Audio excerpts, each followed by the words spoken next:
मेरे महतरम दोस्त और बुजुर्गों, গতকাল ফিলিপাইনের কিছু অঞ্চলে ৭.৮ মাত্রা ভয়ঙ্কর একটি ভূমিকম্প হয়ে গিয়েছে। আল্লাহ পাকের সাধারণ আযাবের মধ্যে একটি আযাব হলো বন্যা, আর একটি আযাব হলো ভূমিকম্প।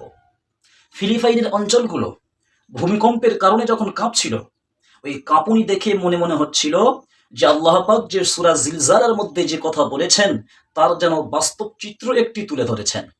ভূমিকম্প কেন হয়? নবী করিম আলাইহিস সালাতু ওয়াস সালাম বলেছেন, ততদিন পর্যন্ত পৃথিবীতে অধিক হারে ভূমিকম্প না হবে ততদিন পর্যন্ত কিন্তু কিয়ামত আসবে না, কিয়ামত সন্নিকটে। এই কথাগুলো কেন বলছি? আজকে ফিলিপাইনের অঞ্চলে ভূমিকম্প হয়েছে, আগামীকাল এই পশ্চিম বাংলায় ভূমিকম্প হবে না, এর কোনো গ্যারান্টি আছে?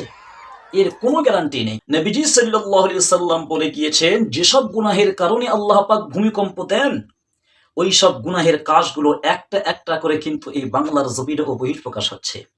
মানুষ আমানতের খেয়ানত করছে, আমানত আদায় করছে না। ভাইয়ের সম্পদ ভাইয়ের কাছে নিরাপদ নয়। মানুষ যাকাত আদায় করছে না। সন্তানেরা মা বাবাকে ভুলে গিয়ে স্ত্রীর বাধ্য হয়ে যাচ্ছে, আর মা বাবার অবাধ্য হয়ে যাচ্ছে। সমাজে নায়ক নায়িকা, গায়ক গায়িকা এদেরকে মানুষ আইডল মনে করছে। মদ থেকে নিয়ে শুরু করে নেশাদ্রব্য জিনিসের কারবার বেড়ে যাচ্ছে। এজন্য করে এই সমস্ত জিনিস থেকে সতর্ক হতে হবে।